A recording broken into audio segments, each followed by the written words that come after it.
अस्सलाम वालेकुम 10th class. आज हम अपने इस्लामिक का अगला लेक्चर लेंगे। इस्लामिक के अगले लेक्चर में हम जो पढ़ेंगे आज वो है हमारी हदीस, जो कि हदीस नंबर 13 और हदीस नंबर 14। इससे पहले हम हदीस नंबर 11 और हदीस नंबर 12 पढ़ चुके हैं। हदीस नंबर 11 और 12 में भी जो हमने बेसिक चीज़ देखी है वो नमाज की अहमियत के बारे में है। जो हमने हदीस नंबर 12 देखी है उसमें बेसिकली जो चीज़ रसूलुल्लाह सल्लल्लाहु अलैहि वसल्लम ने जिक्र की है वो आदाब जुमा के बारे में है। और वो क्या है कि जब इमाम साहब जुमे का खुतबा दे रहे हों तो फिर नमाज जुमे के खुतबे के दौरान खामोश रहना ज़्यादा बेहतर है। इसी तरह वहाँ से हमें ये पता चलता है कि इल्म हासिल करने का जो सबसे बेसिक असूल है, जो सबसे बुनियादी इसका असूल है वो क्या है कि आप खामोशी और तवज्जो से इल्म हासिल करें। आज की हमारी जो हदीस नंबर 13 है ये भी नमाज के बारे में है, जो कि आदाब जुमा के बारे में ही है। हदीस नंबर 13 के अल्फाज कुछ ऐसे हैं। मन तफ़त्ता रिकाबन नासी, जिस शख्स ने लोगों की गर्दनों को फैलागा, योमुल जुमुआती है जुमे के दिन, इत्तखज़ा जसरन इला जहन्नमा, उसने जहन्नम की तरफ पुल बना लिया। इस हदीस में क्या है कि नबी अकरम सल्लल्लाहु अलैहि वसल्लम ने फरमाया, जो शख्स जुमा के दिन लोगों की गर्दनों पर से फैलान कर गया गोया उसने जहन्नम की तरफ पुल बना लिया। इस हदीस का अगर आप बेसिक मौजू देखें तो वो क्या है, जैसे कि लिखा हुआ है सामने, आदाब मजलिस और एहतराम इंसानियत, यानी कि यहाँ पे मजलिस के आदाब सिखाने के लिए जो रसूलुल्लाह सल्लल्लाहु अलैहि वसल्लम ने जिस चीज़ को बुनियाद बनाया है वो है आपका जुमे का खुतबा या फिर जुमे की नमाज। बहुत सारे लोगों को आदत होती है कि वो खुतबा जुमा सुनने के लिए वक्त से पहले मस्जिद में चले जाते हैं और पहली सफ़ों में जाकर बैठ जाते हैं, क्योंकि उन्हें शौक़ होता है कि वो पहली सफ़ों में जाकर बैठें, या फिर उन्हें शौक़ होता है कि वो इमाम साहब के पास जाकर बैठें। लेकिन कुछ लोग ऐसे होते हैं जिनको आदत होती है कि वो जाएं भी हैं वक्त पर, यानी कि बिल्कुल आखिरी वक्त में, और सोचें कि वो इमाम साहब के पास जगह बना लेंगे। तो इस तरह वो जगह बनाने के लिए क्या करते हैं कि वो लोगों की गर्दनों से फैलाम कर जाने की कोशिश करते हैं ताकि वो आगे जाकर जगह बना लें। तो बेसिकली इस चीज़ में, इस हदीस में, हदीस नंबर 13 में जो चीज़ बताई गई है वो आदाब जुमा, आदाब मजलिस, एहतराम इंसानियत और नज़्म और ज़ब्त की तरफ तवज्जो दिलाई गई।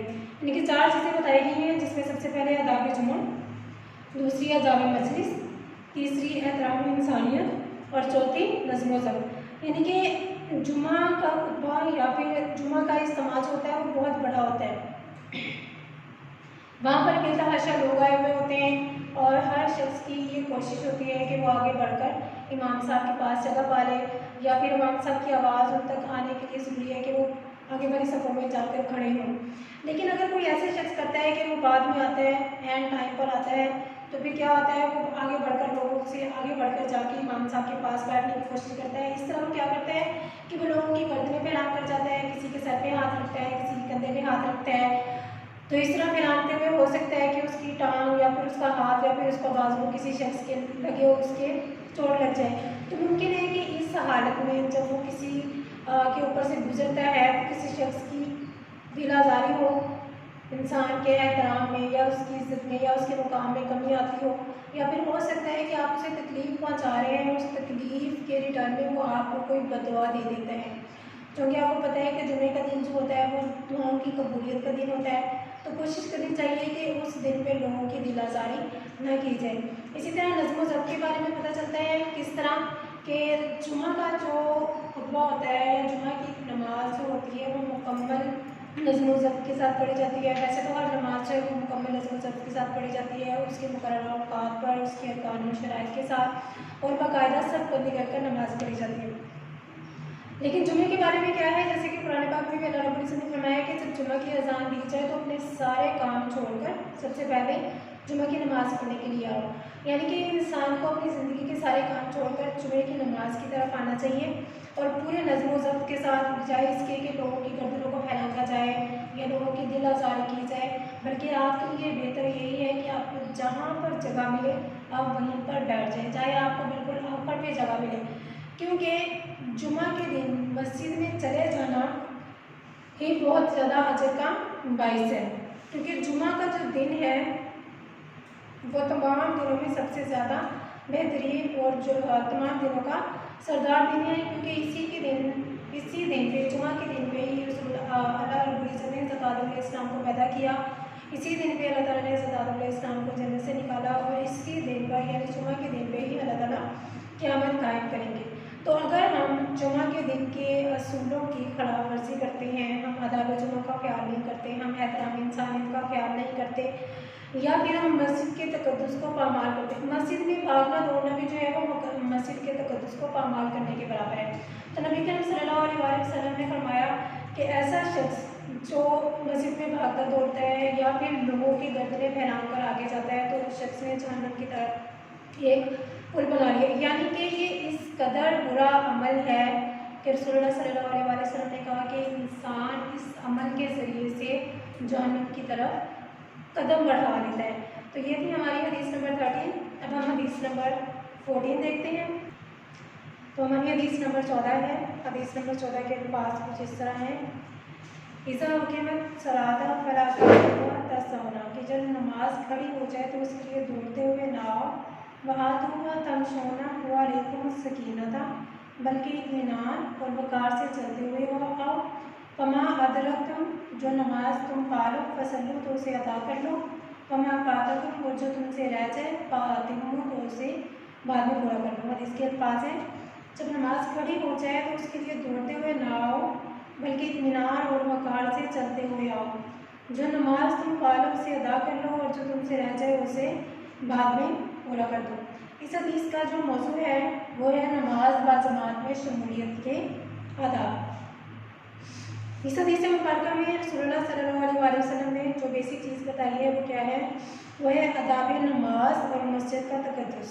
यानी कि अगर आप हदीस के अल्फाज से देखें तो सबसे पहले तो आपको जो चीज़ नज़र आएगी वो नमाज के आदाब होंगे, और दूसरी चीज़ जो आपको नज़र आएगी वो है आपके मस्जिद के तकद्दुस, यानी कि मस्जिद की पाकीज़गी जो है या फिर मस्जिद का एहतराम या मस्जिद की इज़्ज़त जो है उसकी तरफ तवज्जो दिलाई है। तो रसूलुल्लाह सल्लल्लाहु अलैहि वसल्लम ने ख़ास तौर पर मुसलमानों को तनकीन फरमाई है, हिदायत फरमाई है कि वो नमाज के आदाब और मस्जिद के तकद्दुस का ख़ास तौर पर ख्याल रखें। और इस हदीस में दूसरी चीज़ देखें, बाजमात नमाज के अदब एहतराम और मस्जिद के तकद्दुस की तरफ रहनुमाई, यानी कि बाजमात नमाज का जो अदब है, जो एहतराम है, अल्लाह रब्बुल इज़्ज़त और उसके रसूल सल्लल्लाहु अलैहि वसल्लम ने इस चीज़ पर ख़ास तवज्जो दी है। कुरान पाक में इरशाद होता है, अल्लाह रब्बुल इज़्ज़त ने फरमाया कि बेशक नमाज मोमिनों पर वक्त की पाबंदी के साथ फ़र्ज़ की गई है। तो लिहाजा ज़रूरी ये है कि जब भी बाज़मात नमाज अदा करने के लिए जाएं तो वक्त पर मस्जिद में पहुँचें और तकबीर उला में शामिल हों। तकबीर उला का मतलब होता है कि नमाज से पहले इमाम साहब एक बार तकबीर पढ़ते हैं, जो कि आधी अज़ान की तरह की होती है। तो कोशिश ये करनी चाहिए कि मस्जिद में वक्त पर पहुँचे और तकबीर उला में शामिल हों, चूँकि मस्जिद में जाकर नमाज अदा करना मर्दों के लिए फ़र्ज़ है। लिहाजा मर्दों को ज़रूर चाहिए कि वो वक्त पर नमाज में पहुँचे। लेकिन अगर कोई मजबूरी हो या कोई इंसान किसी काम में हो या फिर वो कहीं दूर से सफ़र करके आ रहा हो या फिर कोई भी और वजह हो सकती है कि अगर वो इस वजह से नमाज से पीछे रह जाए, तो फिर उसके लिए क्या हदायत की गई है, वो हदायत यही है कि फिर वो नमाज से खड़ी हो जाए तो उसके लिए भागते दौड़ते हुए ना आए, यानी कि जल्दी ना मचाए। ऐसा ना हो कि वो जल्दी जल्दी मस्जिद में दाखिल हो, उसके बाद जल्दी से वज़ू करे आधा थोड़ा सा, उसके बाद फ़ौरन से नमाज में शामिल होने की कोशिश करें। क्योंकि हमारा दिन जो है वो इस्लाम जो है वो बहुत आसान है और लोगों के लिए आसानियाँ मुहैया करता है। तो यहाँ पर भी अल्लाह के रसूल सल्लल्लाहु अलैहि वसल्लम ने एक बहुत ही आसानी फरमाई है कि जब नमाज खड़ी हो जाए तो उसके लिए तसल्ली से चल कर आओ। यानी कि अगर आप खाना खा रहे हैं और नमाज शुरू हो गई है तो आप खाना ख़त्म कर लें, जो नवाला आप खा रहे हैं उसको जल्दी से ख़त्म कर लें। इसी तरह अगर आप वज़ू कर रहे हैं तो आप प्रॉपर तरीके से अच्छे तरीके से वज़ू करें, क्योंकि जो नमाज आप शुरू करेंगे इंशाअल्लाह ताला आप उसे ख़त्म भी करेंगे। तो अगर कोई शख्स तकबीर उला में ना जा सके तो उसके लिए ये है कि वो इत्मीनान से चलता हुआ जाए, जो नमाज से मिल जाए उसे वो अदा करें। यानी कि फ़र्ज़ करें कि अगर इमाम साहब ने नमाज का आगाज़ करवा दिया है और नमाज की पहली रकत गुजर गई है और आप दूसरी रकत में जा रहे हैं, तो इसके लिए आपको क्या चाहिए कि आप ये ना करें कि आप फटाफट पहले रकत पूरी करें कि इमाम साहब की दूसरी रकत तक आपकी दूसरी रकत आ जाए, बल्कि इसके लिए आपको करना ये होगा कि आप दूसरी रकत ये इमाम साहब के साथ शुरू कर लेंगे दूसरी, तीसरी, चौथी रकत आप इमाम साहब के साथ पढ़ेंगे। जो आपकी पहली रकत रह गई है वो आप एंड पर पढ़ेंगे, यानी कि वो आपकी जो पहली रकत है वो आपकी पहली नहीं होगी बल्कि वो आपकी चौथी रकत होगी। इसी तरह अगर आप दूसरी रकत में पहुँचते हैं, फिर भी यही तरीकाकार है कि आप दूसरी रकत में या तीसरी रकत में वहीं पर इमाम साहब के साथ नमाज शुरू कर लें, और उसके बाद जो आपकी 1 या 2 रकतें रह जाती हैं उसको आप बाद में शुरू कर लें। इसका तरीकाकार क्या होता है कि जब इमाम साहब सलाम फेरते हैं तो आपने सलाम फेरना नहीं है, बल्कि इमाम साहब जब पहली दाएं तरफ सलाम फेरेंगे आपने खड़े हो जाना है, और अपनी बाकी की अगर 1 रकत या फिर 2 रकतें रह गई हैं तो आपने उनको वैसे ही अदा करना है जैसे कि आप बाकी नमाज अदा करते हैं। क्योंकि भाग कर जमात में शामिल होना जो है वो एक तो हमने देखा कि मस्जिद के तकद्दुस की भी पाबंदी करता है, और दूसरी बात हमने ये भी देखी बहुत ही नाशाइस्ता अमल है कि इंसान की शख्सियत पर उसका बहुत ही अजीब और गरीब सा असर होता है, क्योंकि इंसान के अंदर जो वक़ार और सकीनत है वो अल्लाह ताला ने नाज़िल की है, और इंसान की शख्सियत जो है वो इसी चीज़ से उभरती है कि अगर वो किसी काम को पूरी तसल्ली के साथ और पूरी आराम से करता है। इसी तरह एक बार रसूलुल्लाह सल्लल्लाहु अलैहि वसल्लम के पास एक काफ़िला आया।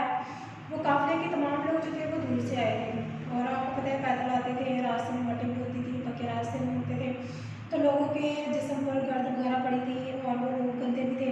अब सारे जो लोग थे उनको जल्दी थी कि वो रसूलुल्लाह सल्लल्लाहु अलैहि वसल्लम के साथ मिल गए जल्दी से। सारे लोगों ने ऐसे किए कि वो जिस हालत में थे वो रसूलुल्लाह सल्लल्लाहु अलैहि वसल्लम के पास गए और जाके रसूलुल्लाह को मिलने लगे। लेकिन एक साहबी ऐसे थे, उन्होंने आराम से पहले अपने जानवर को बांधा, उसके बाद उन्होंने मुँह हाथ धोया, अपने कपड़े वगैरह ठीक किए, यानी कि जो गर्द वगैरह उन पर चढ़ी हुई थी वो उन्होंने साफ़ की, और उसके बाद रसूलुल्लाह सल्लल्लाहु अलैहि वसल्लम के पास गए। रसूलुल्लाह सल्लल्लाहु अलैहि वसल्लम ने उन्हें देखा तो बहुत ज़्यादा खुश हुए, और उठकर आगे बढ़कर रसूलुल्लाह ने उनको गले लगाया और उनसे कहा कि आपकी 2 फसलतें अल्लाह ताला को बहुत पसंद है, एक तो आपका वक़ार और दूसरी आपकी गुर्दवारी, यानी कि आप इतनी तसल्ली के साथ अपने सारे काम खत्म करके, अपनी थकावट थोड़ी सी दूर करके, अपने आप को फ्रेश अप करके मेरे पास आए हैं। तो इसी तरह अल्लाह रब्बुल इज़्ज़त को इंसान की शख्सियत के अंदर जो वक़ार है, जो सकीनत है, वो अल्लाह रब्बुल इज़्ज़त को बहुत ही ज़्यादा पसंद है। इसी तरह मस्जिद के तक़द्दुस का ख्याल रखना भी लाज़िम है। दौड़कर नमाज में या जमात में शरीक होने के अमल से ना सिर्फ नस्ल व ज़ब्त बुरी तरह से मुतासर होता है, बल्कि इंसानी वक़ार और मुक़द्दस जो आपका मस्जिद का तक़द्दुस है वो भी मसलूब होता है। इस हदीस में रसूलुल्लाह सल्लल्लाहु अलैहि वसल्लम ने ना सिर्फ बाजमात नमाज की अदा और मुक़द्दस मस्जिद के तक़द्दुस की तरफ रहनुमाई फरमाई है, बल्कि एहतराम इंसानियत, नस्ल व ज़ब्त और वक्त की पाबंदी का भी दर्स दिया है। बिल्कुल वैसे ही जैसे हमने पिछले इसमें पढ़ा कि जब हम भाग कर आगे आएंगे, सफ में खड़े होने की कोशिश करेंगे तो लोग इससे डिस्टर्ब होंगे, शोर भी होगा, जिसकी वजह से बाकी लोग जो नमाज अदा कर रहे हैं उनको परेशानी होगी। इस तरह वक्त की पाबंदी का कि जब नमाज आपको पता है अजान दी जाती है, नमाज के लिए अगर ऐलान होता है कि अब नमाज का वक्त हो चुका है, तो इसके लिए ज़रूरी है कि वक्त से पहले ही या फिर वक्त पर मस्जिद में पहुँचना चाहिए। इसके अलावा ये बात भी ज़हन नशीन कर लेनी चाहिए कि रसूलुल्लाह सल्लल्लाहु अलैहि वसल्लम ने बाजमात नमाज पढ़ने को अकेले नमाज पढ़ने से 27 दर्जे अफजल करार दिए, यानी कि मर्दों के लिए लाजिम है कि वो घरों की बजाय मस्जिद में जाकर नमाज पढ़े। इसका अजर क्या है कि 27 गुना ज़्यादा अजर मिलता है बनिस्बत इसके कि आप अकेले नमाज पढ़ें। लेकिन इसका मतलब ये नहीं है कि अगर आपको कोई रकत रह जाती है तो बाद में वो आप अकेले पढ़ रहे हैं, नहीं, बल्कि अगर आपने एक रकत भी जमात के साथ पढ़ी है, यानी कि अगर आपने आखिरी रकत ही जमात के साथ पढ़ी है तो आप उस बाजमात नमाज का ही सवाब लेंगे। तो ये थी हमारी हदीस नंबर 13 और 14। इन दोनों हदीस में जो हमने बेसिकली चीज़ सीखी है वो चीज़ है नमाज के अदा के बारे में और मस्जिद के तक़द्दुस के बारे में। इंशाल्लाह अगले लेक्चर में हम दोबारा